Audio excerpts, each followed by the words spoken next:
All right, welcome to Beat It Movie Reviews, The Return, where we're going to be talking about some things we've been watching and culminate in a review of Heart Eyes.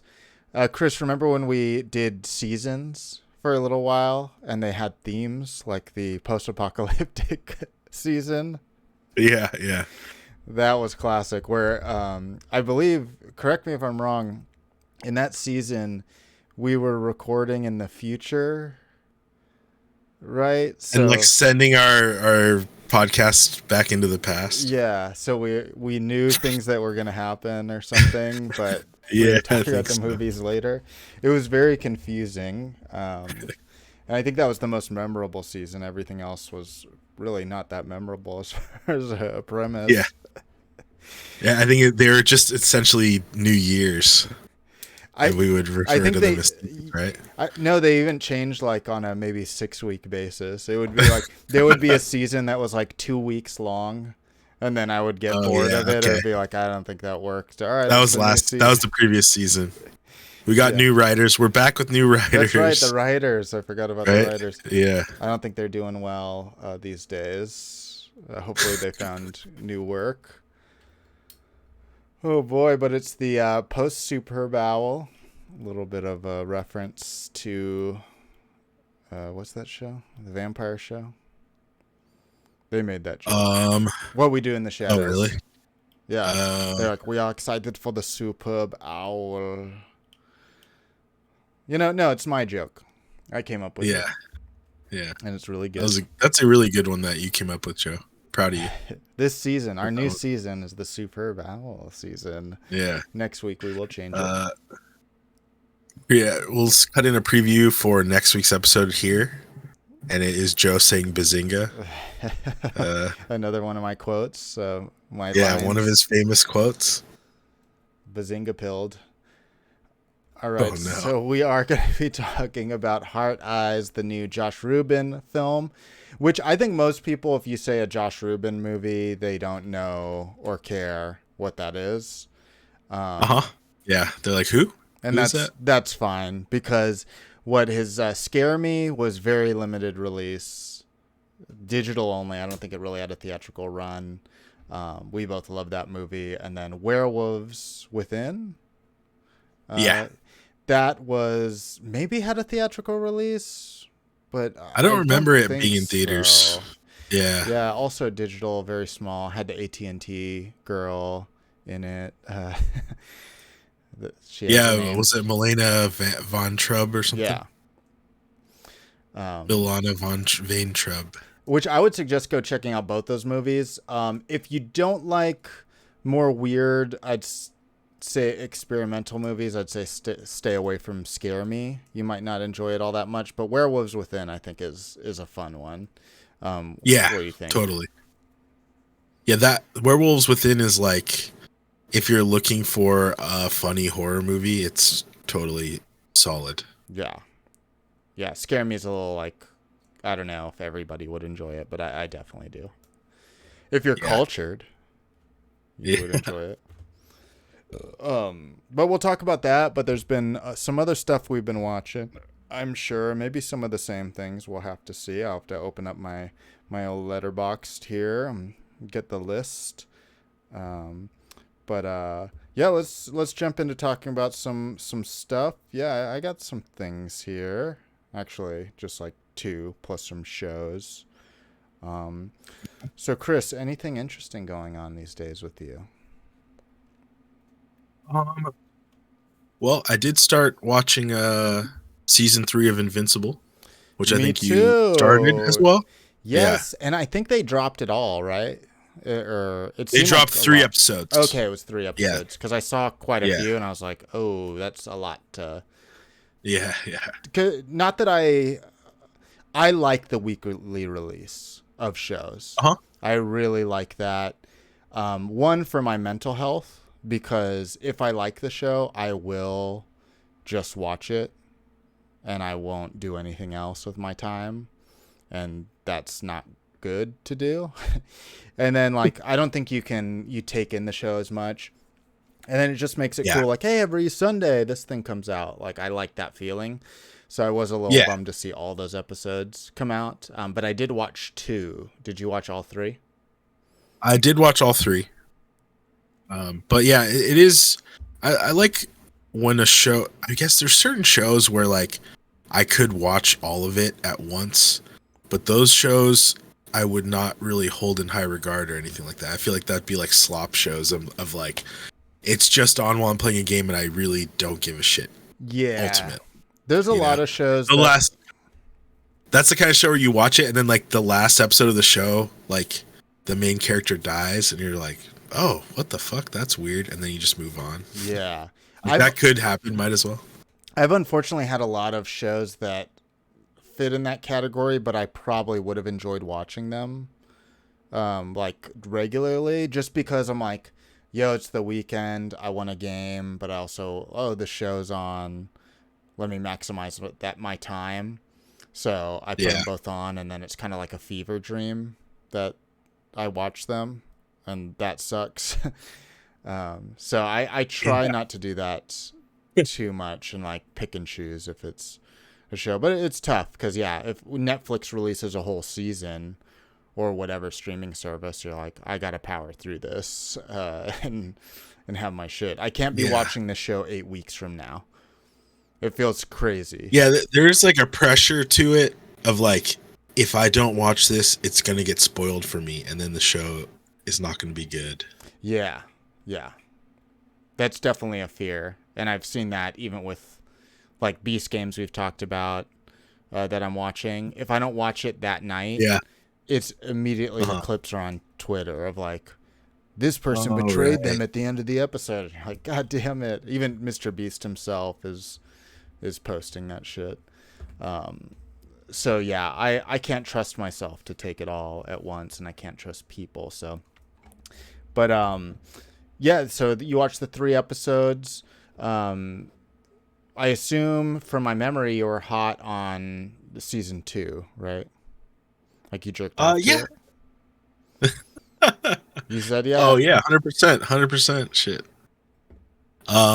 Yeah, no, I did enjoy season 2. I realized just the other day that I think, I don't really read much, if at all, because I can't read. But I did manage to read one thing in my entire life in its entirety, and that was Invincible. Mm-hmm. So it is interesting to finally be on that side of the fence of watching a show where I know everything that is potentially going to happen. Mm-hmm. And seeing the differences between the comics and the actual show. But I think they've been doing a great job keeping the essence of what made the comics great, especially with his character. And I mean, just from the first 2 episodes, I think part of what's great about Mark is he's always saying what you're thinking, and in a way that conveys like, you're a superhero, you have your superhero friends, and some organization may be doing some shady shit for the greater good, quote unquote, and it bothers you because you're like, hey, there's really fucked up shit happening behind the scenes that other people won't know about unless I tell them. And Mark just straight up tells them, like, and calls it how it is. Like, dude, that guy's a fucking murderer. Why the fuck are you fucking with that guy? He killed people. And it just, I don't know. It seems fun. That's something I feel like a lot of these shows don't really do. But this show does it a lot. It's very heavily focused on like Mark's morality and trying to always do the best thing. Yeah, it's like not the drama of keeping secrets. It's the drama of like what happens when like we confront. Confronting. Yeah. Which and especially with that second episode. With him and Cecil really going at it. Yeah. Handled poorly by both. But yeah, many shows do that where it's like, why don't you just say the thing? You could explain it all away with the one thing, but you made it worse by not talking.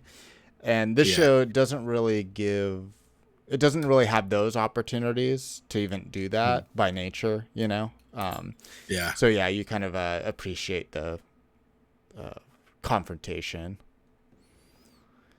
What do you think about the animation? Because I've seen this be complained about the show for a while, and especially a resurgence for season 3. I think even season 2 commented on it within the episode, like talking about there was a whole scene where he talks to an animator, like it was a meta scene. He's at a Comic-Con and so I mean, that's funny because that's that's like an actual page in the comic that they like straight up ripped from, where it was like, hey, isn't it funny how sometimes they just use the same frame multiple times? Yeah, because it's something in comics. Across. I've done it in my comics where I'm like, okay, this is gonna be $80 for this frame, so I'm gonna reuse it. Yeah, I mean, I do it in real life too. If I'm trying to think of something to say, you just say the same thing. And then I just pause for a long time as it's multiple frames. No, I mean, I guess I noticed season 2 there was some choppy animation, especially with like his fight with the Vultramites, where it just felt like it was lacking. But I haven't noticed it as badly with these first 3 episodes. It just seems like, I don't know. It's not obviously on the same level as like Avatar, The Last Airbender, or Legend of Korra, or any regular anime, I feel like. But I don't know. I don't feel like it's like awful. But I could see people being critical of it. Yeah, I mean the story is rich enough that it doesn't need the animation to be super smooth. But I think even when I've watched a lot of like recent Netflix stuff, there's just a lot of anime and animation that you can tell is lower budget. Like it just is not. It's missing frames, kind of like the old Disney movies. Like you would have the Aladdin, but then Aladdin 3 would come out on VHS, and you're like, whoa, you're animating every like 4th frame for this. Yeah, one. It's like. And then furthering that, like then the show that they would inevitably have, right? Yeah. Of Aladdin or whatever the different Disney ones were. Yeah. So, and I think maybe it's exacerbated too by like the art in the Invincible comics is just fucking really good, really detailed, really inspired. Ryan Otley, great. Yeah, just one of the main reasons I loved it so much was his art. Yeah, and it is a little painful to watch the series and then you like go to the comic and you're like, what the fuck? This looks so good. Yeah, everything looks so gorgeous. All the pages. Yeah, like he would have like sometimes these like full page ones that were just like super sick of Invincible covered in blood after he like fought a bunch of guys and stuff. It was always so cool to see that stuff. Yeah. So I think that's probably another big thing about it. I don't mind it too much just because I feel like this has kind of been the way of lower budgets. It's almost like, hey, do you want 3 episode seasons? Or do you want 8 and 10 episode seasons, that look not flashy and great? And just makes sense. I don't know. I wonder if like part of it is like the insane cast. Right, the voice cast is just always expensive. Like some crazy ass actors where you're like, oh fuck, it's fucking like the last episode had Multi Paul in it, who was Simu Liu. Yeah, that's crazy. Like just for doing like fucking 10 seconds of lines. Notice. Like I didn't need him. I had no idea. I didn't need Sandra Oh. Yeah, it's their cast is crazy, and obviously, I mean, we've talked about it before, but it is fun when you watch Amazon shows to scroll over with your mouse and see the different actors in each scene. Yeah, and they tell you who's voicing who. Like, it's such a fun idea that Netflix still hasn't picked up and copied. I know, and I mean, I get that it kind of makes sense with Amazon's already got all that metadata. Like really well stored, like they're just more robust with what they already have there.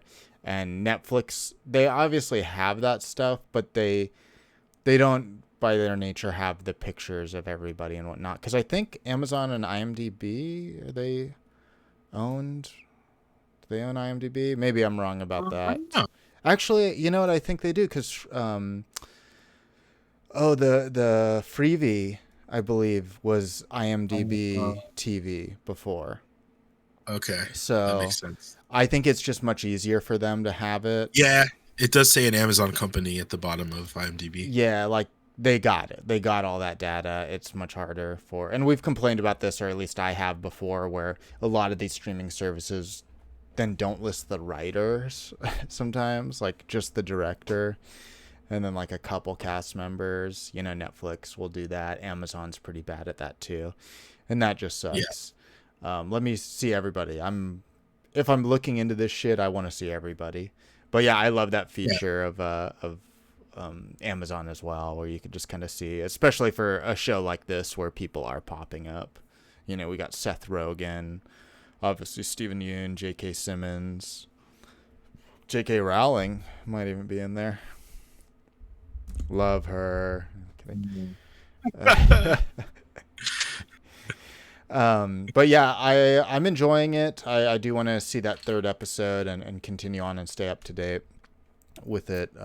It's past the point that I believe read the comics or remember. It's been that way for a while. I kind of okay. I forget a lot of it because it was maybe 2009, pre 2009 that I read any of it. So that's a long time ago, and they're also going so off script a little bit that it just makes it Yeah, harder to remember.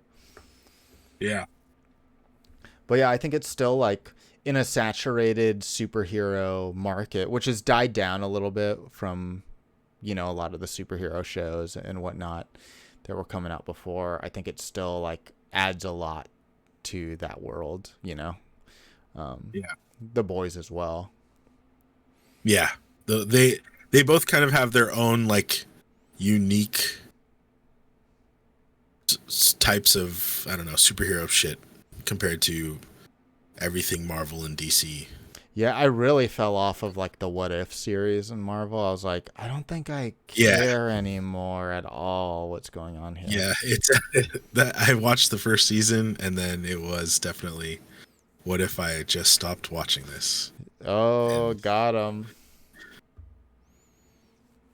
That's a good one. now, Captain America comes out on Friday and I will be seeing that this weekend, but Not my captain. I will be seeing it as well. I think it will be interesting. I was just talking with my friend Sasha, who I do the Shut Up I Love It podcast with, and we were talking about just movies and whatnot and our feelings on how we rate movies on Letterboxd. So we were going through uh-huh. our 5 stars, and I was so like upset with myself. The Marvel movies that were 5 stars on my Letterboxd. Like I had No Way Home 5 star, Multiverse of Madness, and like my 5 star movies are fucking 5 star movies. Like I'm Yeah. pretty like passionate about most of them. And Black Widow was a 5 star Whoa, movie. really? Yeah, What the heck? That seems like an accident. I don't know. I mean, I do remember liking that movie. Yeah. But what I think it was, what I've come to realize is, I think I was Florence judging. Pugh. Yes, yes. I was judging those 5 star in terms of Marvel movies, which with the other, my other reviews, I'm not really basing it off of other movies. I'm basing it off of itself. Uh-huh. But I was going, oh, for a Marvel movie, this was 5 stars. Is Right. kind of how Yeah. I was doing it. But I was like, That makes man, sense. what is wrong with this? That makes sense because I had my coworker recently was talking to me about rating Denny's on Yelp, and he was Uh, saying like, "Oh, that's a 3-star Denny's. That Denny's is pretty good." And I explained to him, "Well, Denny's only like think about 3 stars as the max. Like a 3-star Denny's is essentially a 5-star yeah. Denny's. That is the only high that it can get to, like on a Yelp score." Yeah. If it And was then we a looked at our Denny's area. website, it might be a 5 star. Yeah, yeah, you know, because you look at the all the Denny's around us, they were all between like 1.5 to 3 stars. You know, Mm-hmm. none of them are getting higher than 3, so that's essentially a 5-star Denny's. Yeah, that makes sense. Yeah. Reminds me of the thing that says like if you're look for like the ethnic restaurants, well, meaning like a Chinese restaurant that's in Chinatown, you know, Uh, and others that are 3 stars, because what it means is the service was pretty really bad to drop it down from like oh, normies, but the food was good enough to oh make yeah, sure it's yeah. 3 stars. Because if it's like a 5 star Chinese restaurant, it's probably like fucking what's that one chain one? Oh, like PF PF Chang's. Chang's or something where you're like, no, this Yeah, is just a bunch of idiots who had like a white girl hostess smile at them. yeah, But yeah. no, Are they there for a work lunch or something? It's like get me the guy who's like, well, everyone was a bastard to me, but the food was good, so it three is fucking star. Yeah, yeah, I'm like, okay, that true. makes sense. When I was in New York, we went to like their Chinatown and had a food at this restaurant that was like in a basement, and there were fucking detectives outside like doing a case, like it, and it The fuck? and it felt very much like fucking like gang activity, deep shit type stuff. It felt crazy. Sick. You're like, are we actually eating at a restaurant or is this a front for something? Mm. And the food was good, great food, and great service. So Oh yeah. there we go. But moving on, gosh, which one of these do I want to talk about first? One that I believe you've seen it, but I don't know how recently. But I just watched it last night after the football game, the big game. I was very amped, and Yeah, please do not say the proper term or we will get sued. oh yeah, I have You heard have to that say the they're big litigious. game. We're not big enough for that. They don't even register us as a podcast. The amount of listens we get, that we're actually less than a phone call. But They're like, we just need to call their immediate family and tell them to stop listening.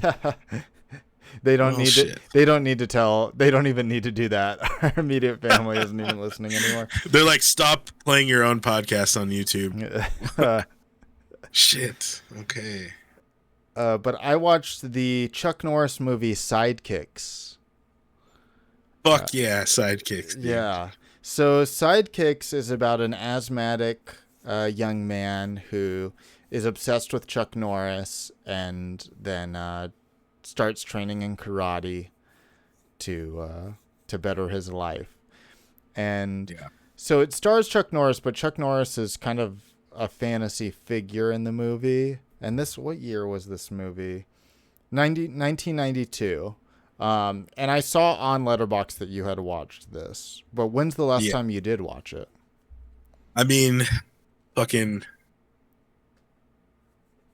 like 20 years ago maybe. Nice. Logging You know? 20 years ago movies. Fucking loser. Well, it says watched and liked, but I don't have a star rating. Got it.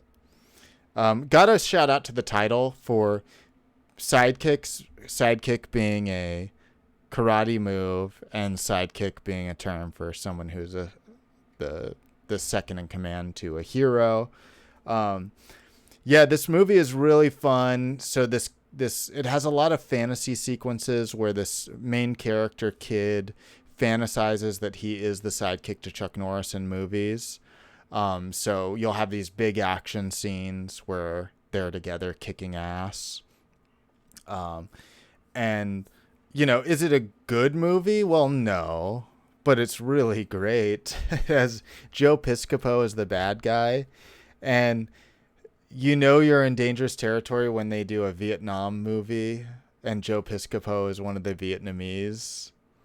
Because he has to play the bad guy in every movie because he's the bad guy in the character's life. So of course the character's fantasies are that. So I'm just like, oh my god, no. But he's so good in it, as just a despicable karate teacher You could see Yeah. him living in the same world as Danny McBride in Foot Fist Way. Like Oh hell yeah, they yeah, they would both respect each other or something. Um, yeah. but yeah, kind of a ridiculous movie where this kid is shown as a feeble asthmatic kid, but somehow overcomes that. Like I don't know many people who've overcome asthma at all to become martial Yeah, artists. you just learn martial arts and your asthma goes away. Didn't you know that?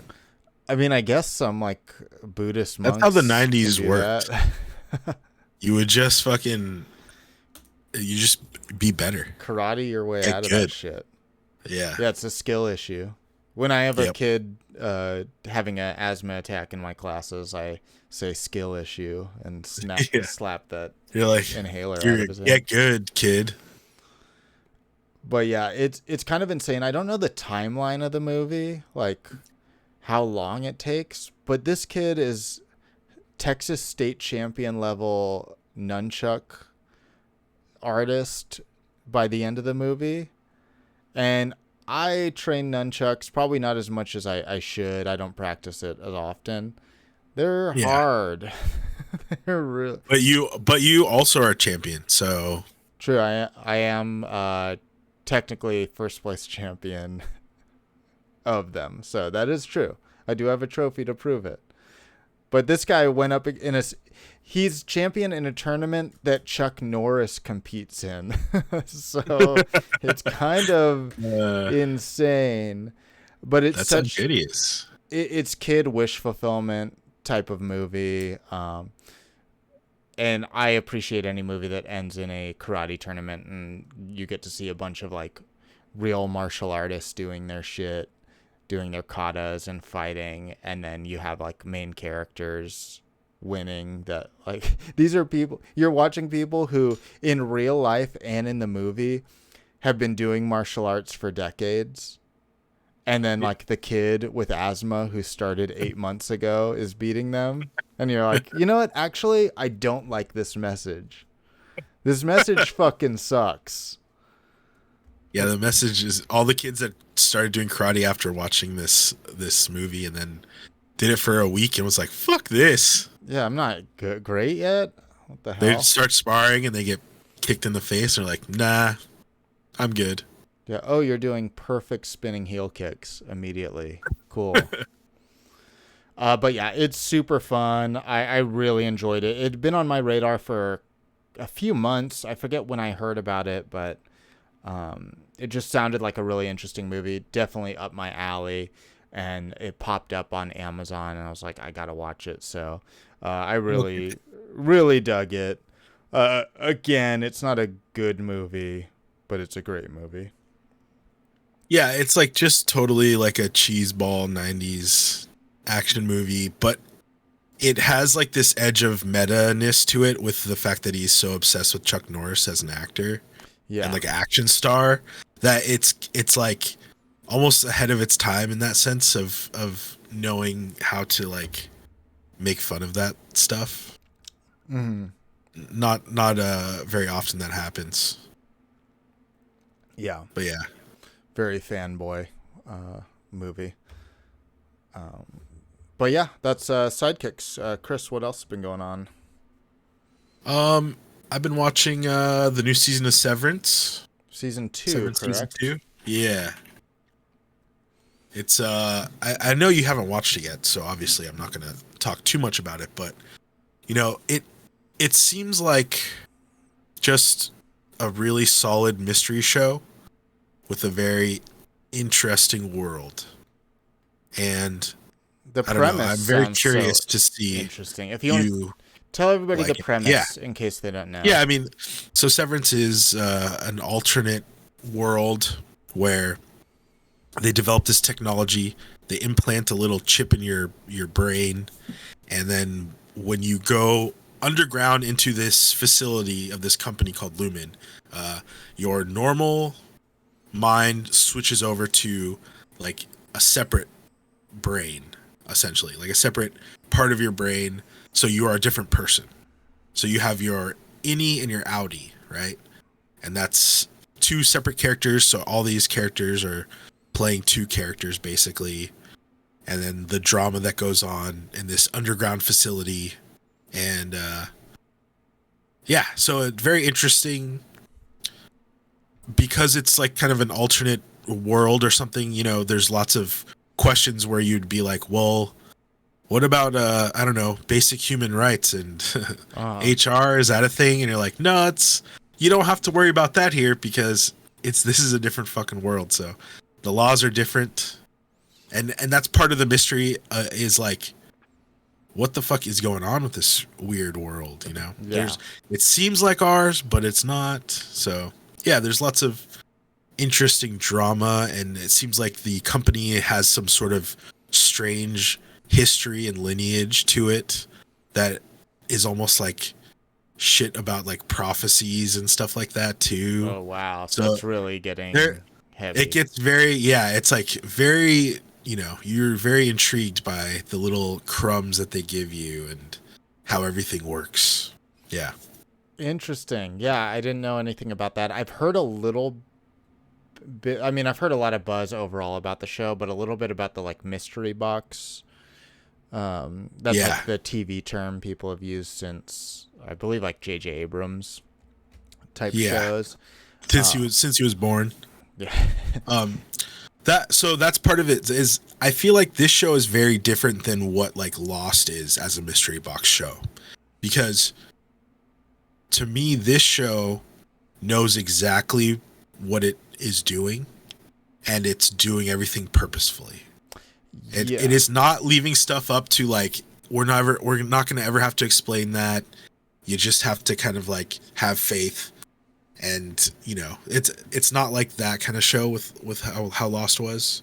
It's not loose around the edges. It very much feels like everything is intentional and purposeful.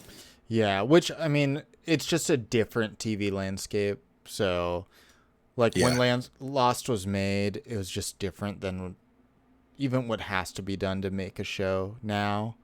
The way that pitch decks even have to be, and how intentional you have to be with where the show is going. That wasn't the case kind of in general, but especially with like the deal J.J. Abrams got. So they didn't even know they were going to continue, right? And didn't need to have anything. It's just crazy to see how that affects things, because that was kind of the problem with Lost, is it was a victim of, they weren't trying to do anything like that, like of not settling mysteries. They just didn't even know that shit was going to keep going, and like for how long. So it's kind of wild. Yeah, I definitely want to check the show out. It sounds super interesting, and 2 seasons in, I need to watch it soon. That way I don't get too behind and then have to waste a week of my life not doing anything but watching it. Yeah. Oh, and actually, tying this into another show that I watched, if we were going to move on from this. Sure. Right. So, one of the actors in the show, John Turturro, right? So he's in The Batman as Carmine Falcone, and he was strangely absent from the show Penguin, which was this like the sequel series to The Batman, as the character Carmine Falcone in the flashback scenes, right? Mm-hmm. So instead they hired Mark Strong to play Carmine Falcone, the same person. So at first, when I was watching Penguin, I was very confused why it's Mark Strong, who's, you know, got a shaved head, so definitely looks nothing like John Turturro. But yeah, and I guess John Turturro is saying, oh, you know, I'm not interested in playing characters or that on shows with so much violence towards women. Like he just doesn't want to do that anymore. Which totally makes sense. I understand that. But this last episode of Severance, he definitely tries to drown a woman in water with his bare hands. So I'm not sure he really is getting away from that. Casting. So it sucks for him. He must have been hard for him. Wow. Yeah. All right. Cool. But yeah, Penguin. Did you watch Penguin? No, I haven't seen it. Oh, okay. Great show. Great show. You I should don't watch definitely check it shows out. with violence against women. Uh, Decided against it. you know, it's funny because when he said that, I was curious how much they changed the show after he said that, because his character in the show doesn't get shown much, and I'm thinking that's more because it's not John Turturro anymore. So they're like, let's show him as little as possible so we don't have to like use him that much and Yeah. mess up with the continuity of the movie. But yeah, his Mark Strong doesn't really do any violence in his scenes. Which also, like, okay, Batman Begins to Dark Knight. We went from Katie Holmes to Maggie Gyllenhaal. Like, who cares? We've been here before. Yeah. Downgrade. Got her. It is John Turturro, man. He's way better than Mark Strong. For that role, especially. Like, Yeah, I mean, just- he's such an important character, and you're like, okay. Not gonna have him. well, cool. That's Substance and Penguin. Severance and Penguin, yeah. Substance, Severance. Cool. Well, I watched a Tubi movie that I think you should watch.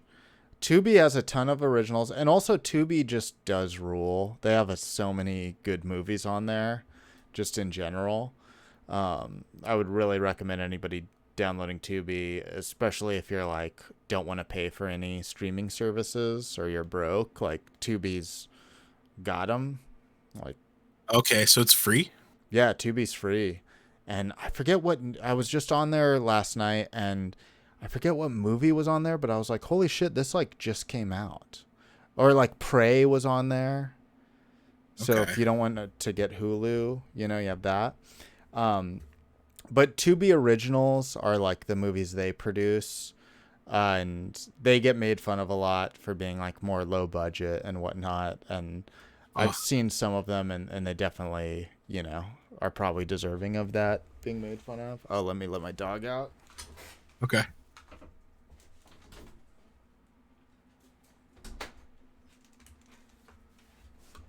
But got to check them out. And this one I checked out is a Michael Jai White movie called Don't Mess with Grandma. And this is an action comedy. And it stars Michael Jai White as kind of an aging dude who takes care of his grandma who lives far away. And one night when he goes to visit her, as he does like every week, a group of raiders come to rob from her, and he has to defend the house while also not alerting her that people are attacking the house. Oh, okay. Which isn't totally clear why she can't know, other than the fact that she's a total bitch to him. But I see. it basically feels like Letterkenny versus Michael Jai White. Because at least one of the actors is one of the main leads, not actually a lead, but a main character from Letterkenny, and everyone else feels like they could be in that world. They're just like hapless fucking attackers. They're idiots. And and Michael Jai White is not his top form Michael Jai White. He's like has a bad knee, he's old and beat down, but he's still a badass. Like, yeah. Like if these were real attackers, he'd probably get fucked up, but the fact that they're not, and it's actually like it's only like 70 minutes, and it's pretty fun and funny, and it even has Billy Zane, and I did not know it was Billy Zane until after I watched the movie and checked. You wouldn't know it was Billy Zane at all who was in it. It's funny because I went to Tubi, found the movie, and then I was on the page for it, clicking through the trailer, or what I thought was the trailer, but it's actually just the movie playing on its own. I'm not even logged in. So Yeah, Tubi, you don't even need an account. It's nice that's to pretty have an sick. account. That way you can like continue watching shit. Uh, It saves your spot. yeah. You can make your watch lists and stuff. Well, Yeah. I mean, if there's any listeners that want to watch it, please follow the link in our description for Tubi. To be or not to be? That is the question. But yeah, as far as Tubi originals, I thought this was pretty fun. The action isn't anything that you're gonna be like, oh my god, that's great action. Even for Michael Jai White, who is a legit martial artist and solid. Yeah. Like he's not really showing that off in this. It's not meant for that either. He's supposed to be a little like old Snake, Ah, in it. okay. But yeah, I really enjoyed it, especially for just a quick movie. So that's Don't Mess with Grandma on Tubi. And also, yeah, just shout out to go check out Tubi because really, like, it is a site I'm going to now if I need something to watch, especially like some schlocky stuff too that I like. Amazon Prime is awesome for that too with their freebie. They'll have shit like Sidekicks and whatnot. But yeah, Yeah. Tubi's got some cool stuff. So a lot of like originals that are probably pretty low budget bad that you don't want to check out. But like Blue Beetle is on it right now, which I thought was a fun movie. Big budget. It's got Justice League, Shotgun Wedding, a lot of movies. Shotgun Wedding, nice. Not that that's a great movie, but like it's a Yeah. bigger budget type of movie. Hey, it's got J-Lo, right? That's all you need. Lego My J-Lo. That's somehow mixing Ego, Jello, and J-Lo. But yeah, Don't Mess with Grandma. Do you think we should get into Heart Eyes now? Yeah, that sounds good.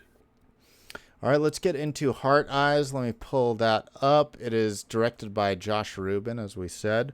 For the past several years, the Heart Eyes killer has wreaked havoc on Valentine's Day, stalking and murdering romantic couples.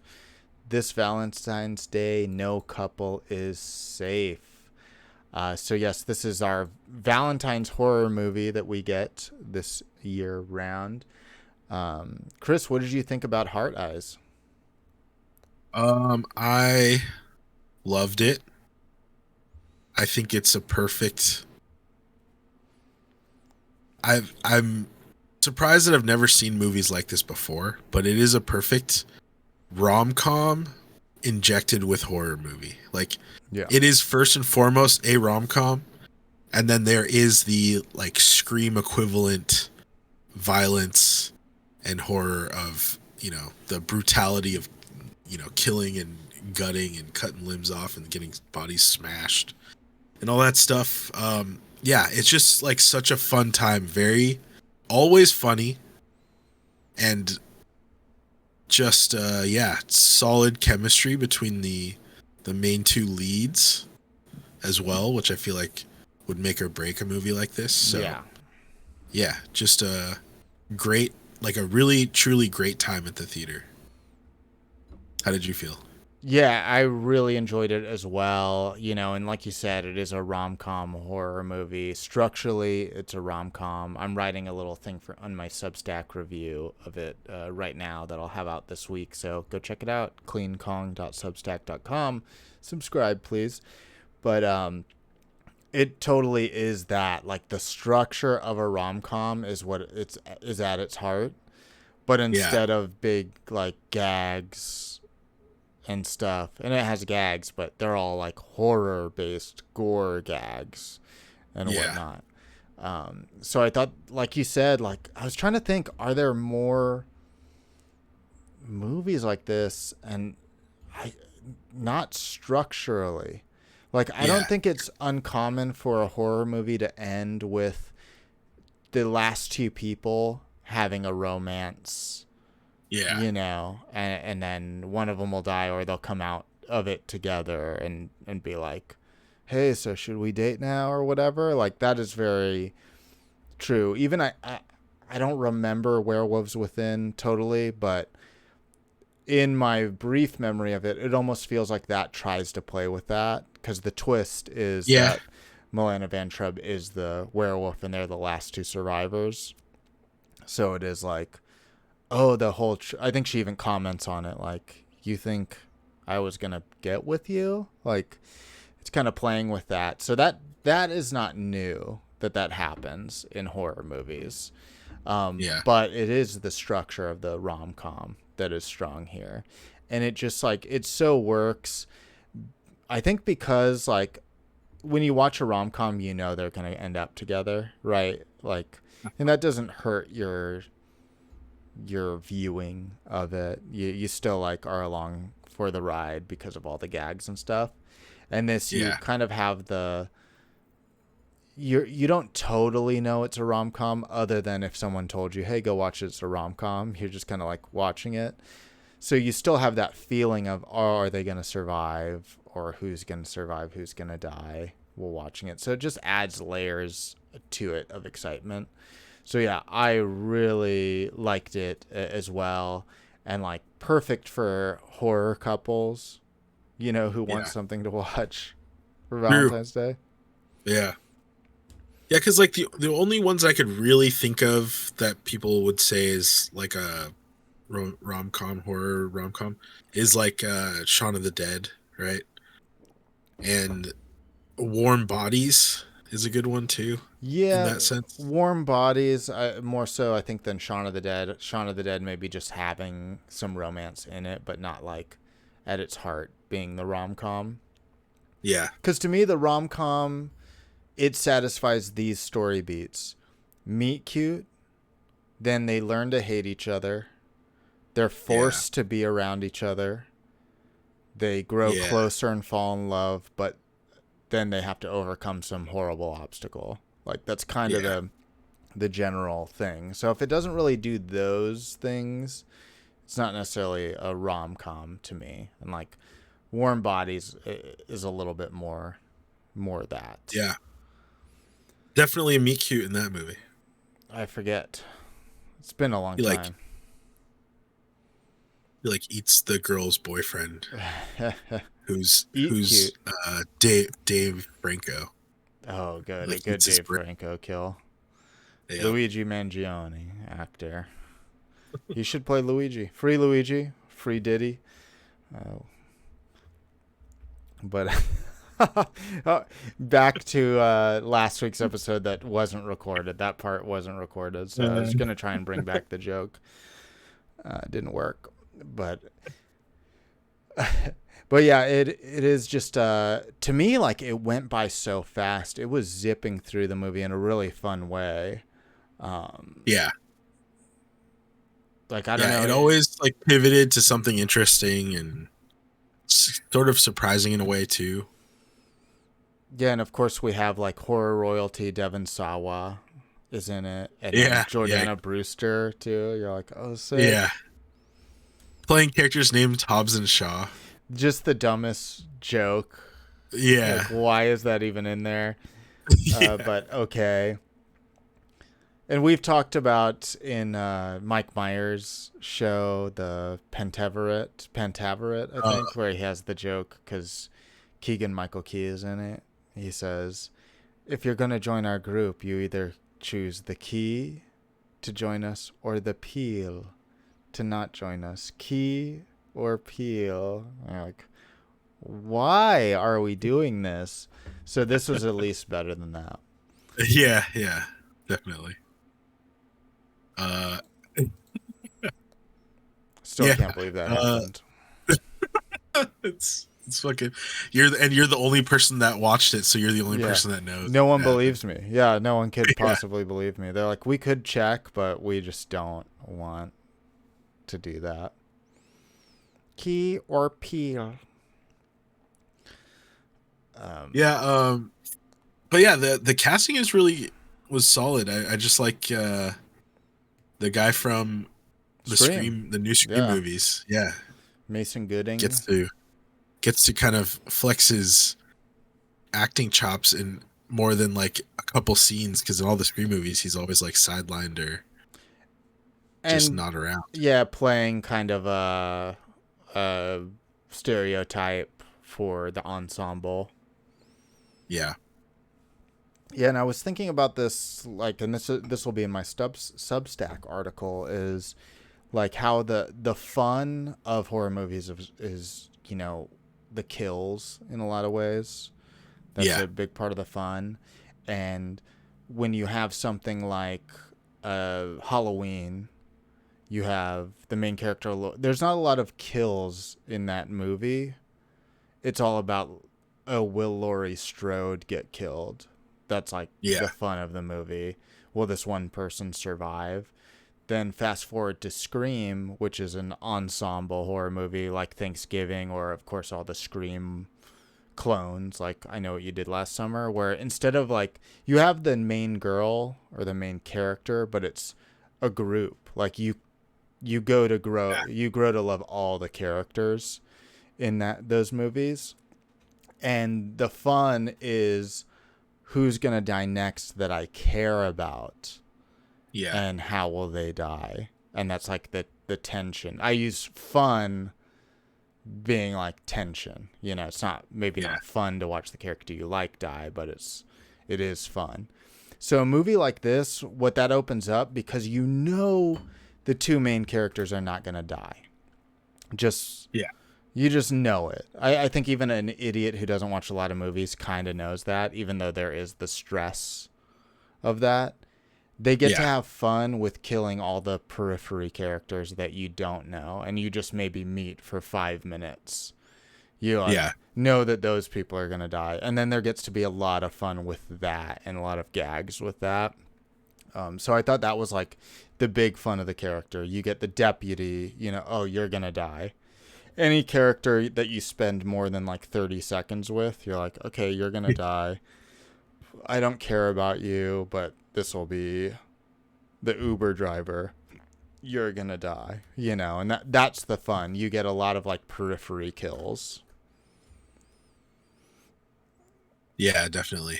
It's like a world filled with fun people to murder and Yeah. watch murdered. Who may not deserve it, but you just move on so quick. You're not sitting with Yeah. them for so long that it's fine. Yeah, I mean, that's what I've always felt like. Horror movies are just reverse action movies. Instead of the good guys killing the bad guys and having cool different ways to kill the bad guys, it's just the opposite. It's a bad guy killing all the good guys in cool and interesting ways. Yeah. Although, like, one type of horror movie that I don't know if I'll write about in this Substack, but I do think about a lot, is bad guys getting killed. So, for example, like the Sleepaway Camp movies are like this. And off the top of my head, I don't think I can think of another one, but I know there's more. Where essentially in Sleepaway Camp, you're at camp and you know there's a killer, but everyone who's getting killed is a shithead. Like the rapist cook, the pedophile rapist cook gets killed, the bully girl gets killed. So like it doesn't stem from, oh, I'm scared who's going to die necessarily, because everyone's a shithead. They don't deserve to die. But well, maybe one of them does at least, but yeah. yeah, I mean the pedophile cook guy, but not a great dude, but like, and I think there's room for that. It's just not scary necessarily. I think people criticize those types of movies because they're not scary. But that makes sense, because I guess just like we were talking about last week, Megan is like that, right? Mm-hmm. A lot of the characters that she kills are people that annoy you as the viewer too. You're like, oh, what a fucking asshole. And then Megan kills them and you're kind of like, well, not making the world worse. Yeah. Which, at least with Megan, compared to Sleepaway Camp, with Megan, then there's the tension of, oh, the main character is close and has made a pact with this killing entity. Yeah. So it's like there's a stress there, and like it puts pressure on the main character. Versus Sleepaway Camp, it is just kind of random. And Sleepaway Camp 2 and 3 are more, exactly who the killer is and you're watching them kill. Those are more comedies. But I think they're just like a different type of horror movie. They're almost like horror comedy in a way, or maybe even horror action, right? Like a John Wick.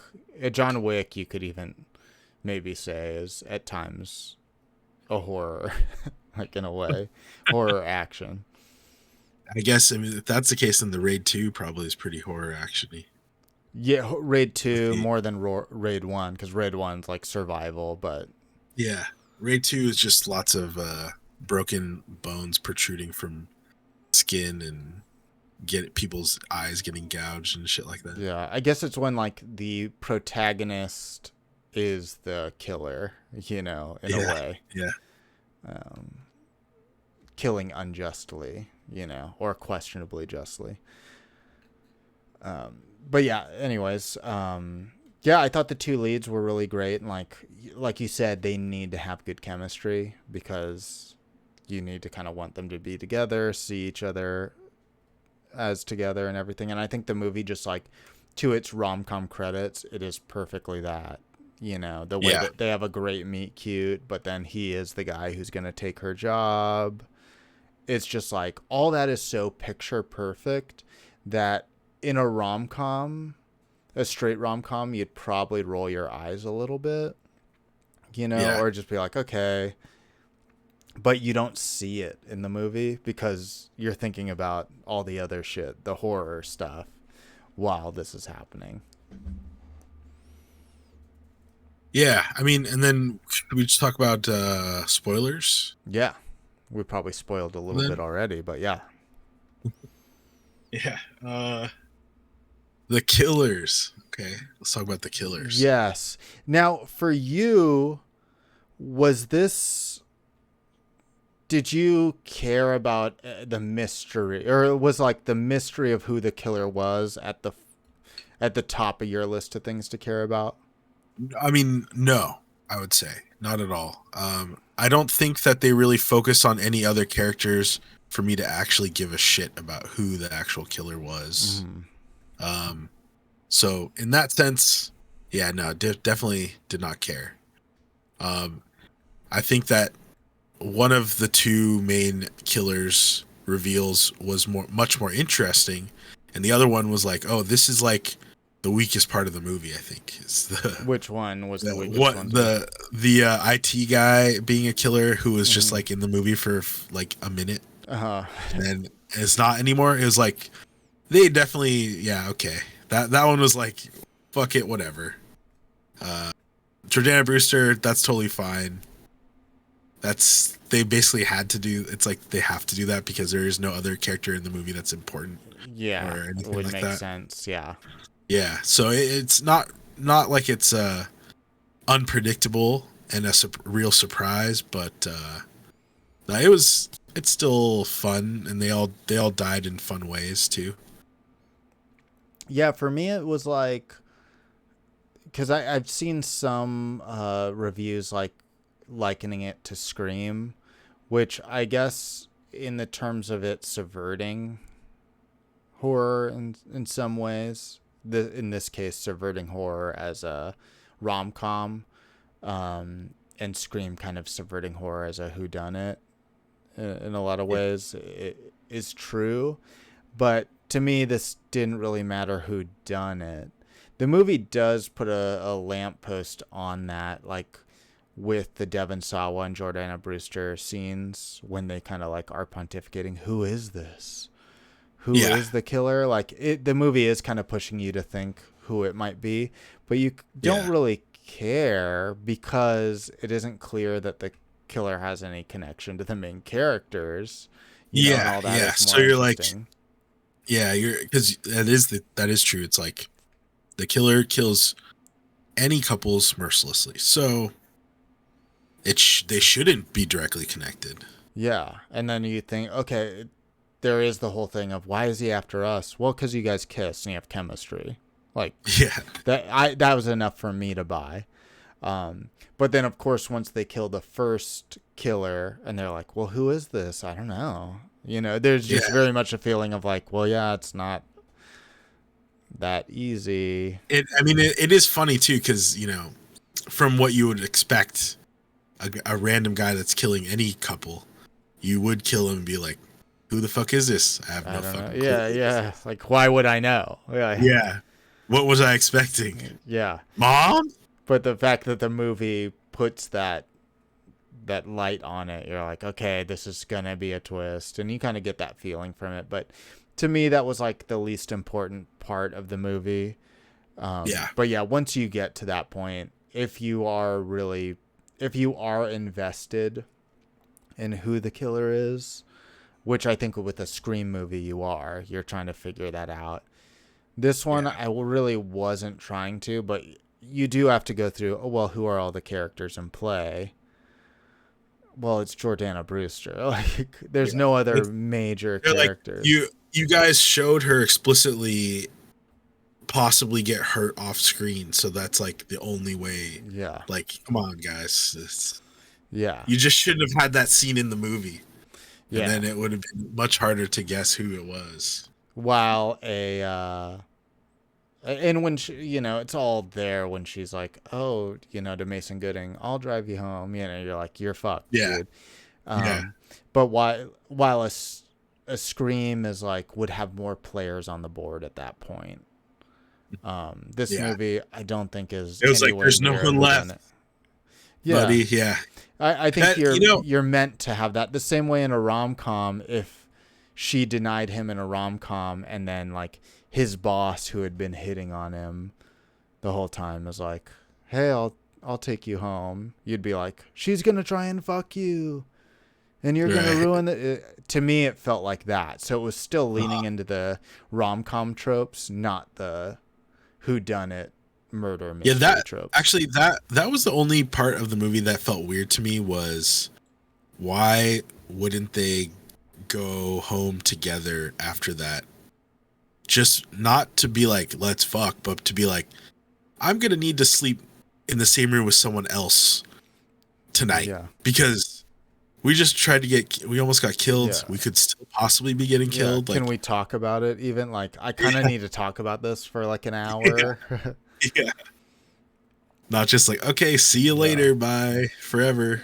But again, that is the rom-com trope too, of like, no, you guys are fucking perfect together. Why are you going away? Like that whole thing.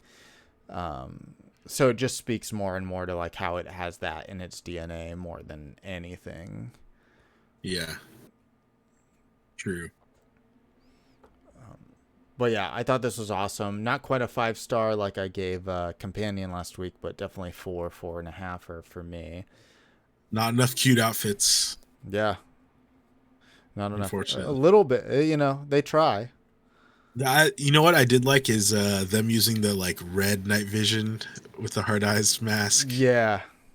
That was this funny. Tech. Like he has a so silly. Like, helmet. okay. And you know what? Like, it's hard to make an iconic killer. Like you have the Jason mask, Freddy Krueger.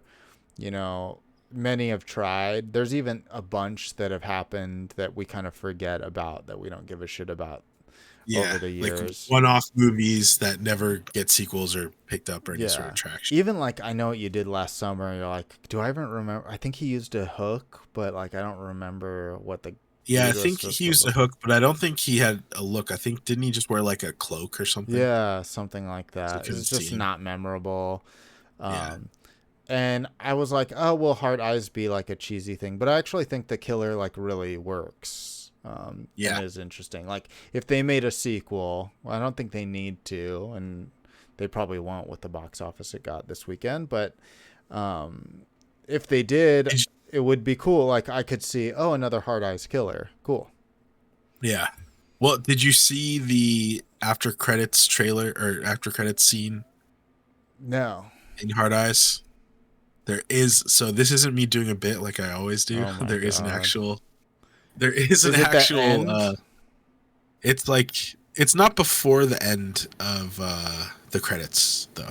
It's like mid credits, I think. Okay, I saw the mid credits where it's a fake out. They get a phone call and then they think it's him, but it's the friend. Yeah. But then they like stop responding to the friend.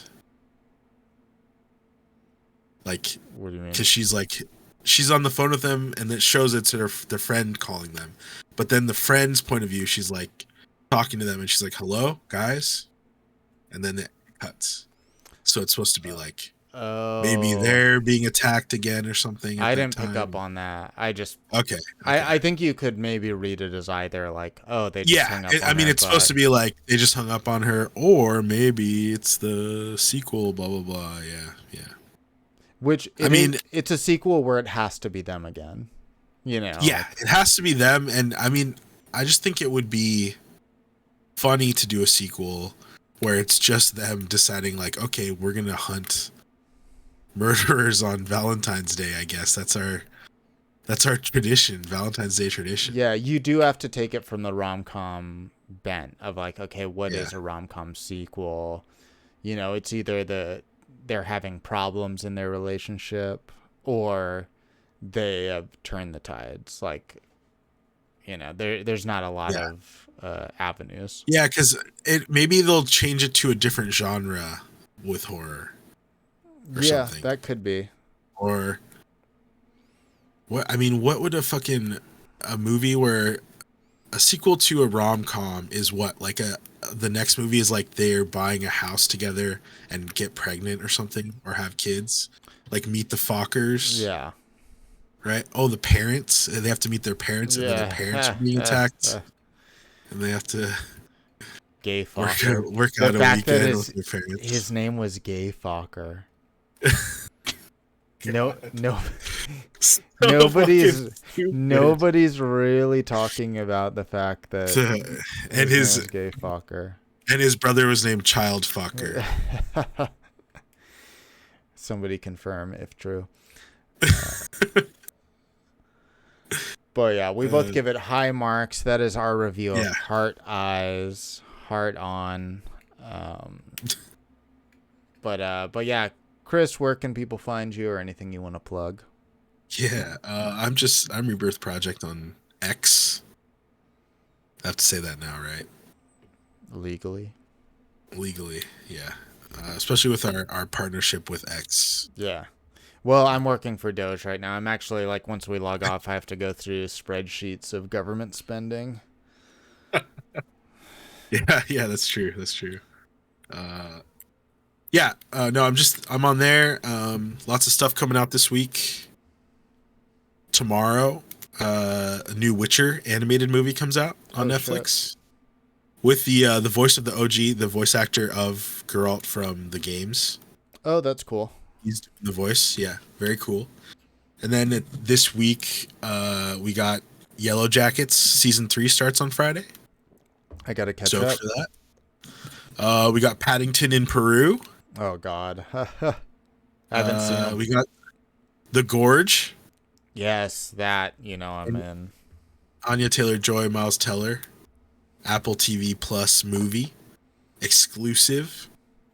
We also have Captain America: Brave New World coming out. Yeah, definitely gonna see that in theaters. And The Gorge, I am gonna see. Yeah, I'm and gonna see I know it. you're gonna want to see this last movie, which is Bridget Jones: Mad About the Boy. You're definitely seeing that this weekend. Saw the first one in theaters with my mom. Core memory. Nice, nice. I've never seen any of them, but and I haven't ever heard anyone talk about them. Well, people love them. They're the It's Paddington giving of Renee white Zellweger women. work still. Yeah. She doesn't do anything besides those movies, so good for her. All right, and you could check out joecabello.com for links to my stuff, including my YouTube. I would say go subscribe to my YouTube. I've got some stuff in the works that's going to be released there, some new videos on there. I'd appreciate a subscribe. And yeah, keep on keeping on, everybody. We'll be doing this more. For the live stream audience, thank you. For the pre-recorded audience, fuck off. No, I'm kidding. Thank you, and we'll see you next week. Bye.